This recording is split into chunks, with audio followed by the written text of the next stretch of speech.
Hi guys, I hope you're having a great week so far. Today's tutorial is going to be all about back bends, which is one of my favourite series of postures on the planet. Today's questions come from Miranda, who wanted to know, how do you avoid lower back pain in back bends? Now, this is something that's a really common question. When I first started my practice, I got a lot of pain in my lower back. So here are just some tips and techniques I've put together. I really hope they help you. And if you have any questions, please let me know. So first of all, let's look at the main areas of the body involved in a back bend and what they're doing. Even though it's called a back bend, we want to think more about stretching out the front chain of the body. So the three key areas in their movements are shoulder flexion. So the arms are going up, the shoulders are flexing. Thoracic spine extension. So don't think of your lower back so much, but really think you're trying to create extension in the thoracic spine. And the third movement is hip extension. So the hip flexors are going forward. So next, let's look at the movement and the direction of a back bend. So one thing that can commonly occur is people start hinging. And there's three main areas of the body this happens in: the lower back. So the lower back can start crunching and it doesn't feel very good. The second area is just at the bottom of the ribs. So people can thrust their ribs forward, which again feels pretty bad. It's hard to breathe here. And the third area is the neck. So sometimes you just see people dropping their head back and it becomes really uncomfortable and difficult to breathe. Let's look at what I mean by thrusting the ribs out. And you can do this with me. So if you come to a kneeling position, just place your hands onto the backs of your ribs. And then just try to thrust your ribs forward. And then from here, try to breathe into the back of the hands. And you'll notice it's really challenging to breathe in this position. It kind of feels like you're choking a little bit to me. So rather than just sending the ribs forward, you want to think of this 360 movement. And one way that helped me was thinking about a fish and the gills on a fish. So when a fish moves, it isn't just moving forwards or backwards, it's expanding out. And one way we can use to support this is through our breath. So again, if you take your hands onto the back of the ribs, visualize that when you breathe in, the whole of the side of the rib cage is expanding. So you expand and then go forward. And it's a lot easier to breathe in this position. Second movement is that of your neck. So rather than just dropping your head backwards in a back bend, you want to think of creating length. So lengthen up. Almost imagine that someone's got their hand on your head and you're pushing them away from you. So again, you're creating length and then you're drawing the head back, which should feel a lot more comfortable. And then the third place that we're likely to hinge is the lower back. I'll try and show you. So let's look at hinging now in a back bend posture and how we can avoid it by changing some of the things that we're doing. So taking Cobra, for example. Especially if you're pretty hypermobile like me, it's really easy to just straighten the arms and push yourself into a really deep variation of the pose. But here in particular, I'm hinging in my lower back a lot. And I know this because it kind of hurts, which isn't cool or a good idea over a long period of time. Believe me, I used to do it all of the time now, so it's now something I'm pretty conscious of. So again, I can hinge on my lower back here. I can start to thrust my ribs forward and then drop my head back, which again becomes really uncomfortable. So if we're going to try and create this 360 type of movement in the pose, one thing I found really useful in my practice was changing the direction of what I'm doing. So when we're in a cobra, I used to think, okay, I'm pushing myself up and back, which for me immediately gets me to hinge in my lower back. So rather than pushing, try to think of pulling yourself forward. And when you do this, don't straighten your arms the whole way to begin with, particularly if you're wanting to build strength in your back. Start off by sliding your hands backwards so they stack underneath your elbow.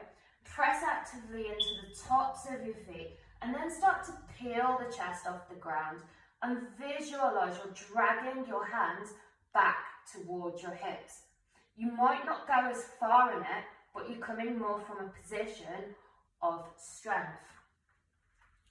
Other exercises you can do here to strengthen your upper back are variations of locust.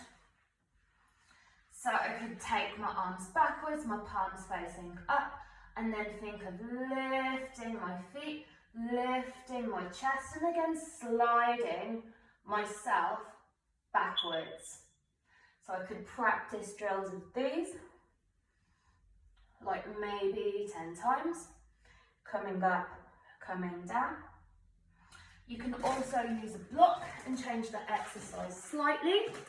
Sometimes teach in classes is take a block, squeeze it between your hands. Again, feet about hip distance apart and keep your biceps by your ears. Same kind of movement, push into the feet. Think of dragging the hands up and backwards towards you, holding it here.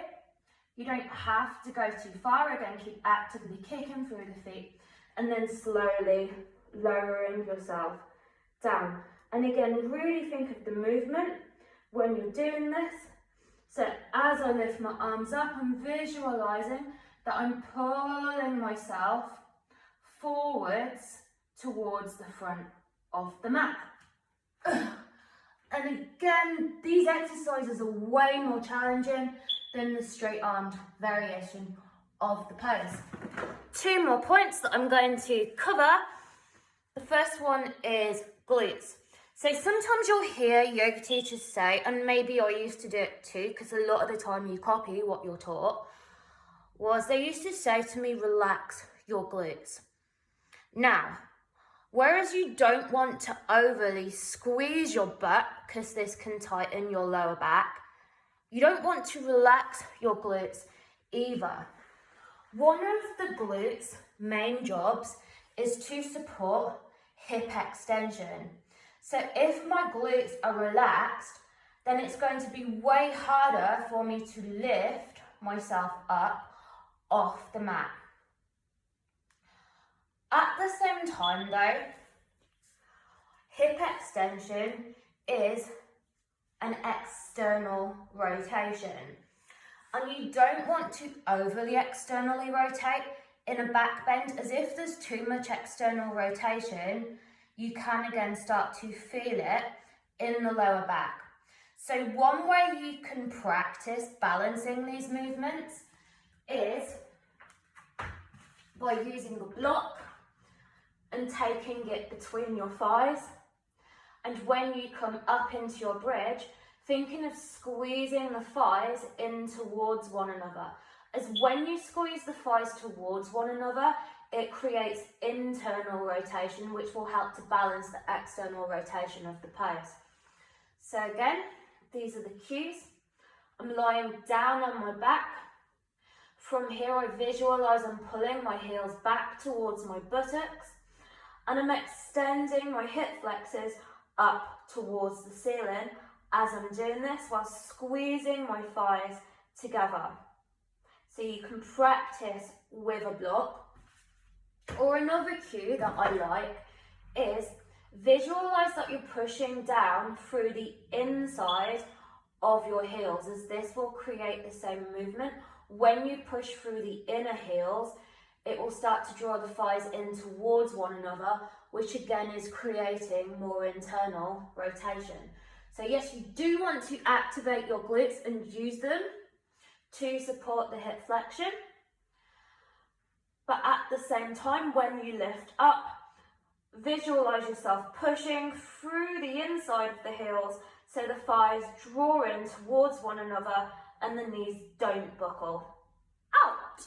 And then the last point that I want to cover is something that I do quite a lot in my practice. It's one of my bad habits, which is collapsing the ankles out when you come into postures like full wheel, in particular from drop back.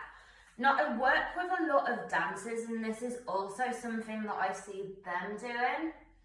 And for me, in particular, it's my right ankle that wants to turn out to the side. And what this means is happening in my body. My right ankle turns out because my right hip is tight. And the body wants to follow the path of least resistance. So because my right hip's tight and it's crying out, no, no, don't want to do this movement, don't like it, my body starts to compensate by turning my right ankle out.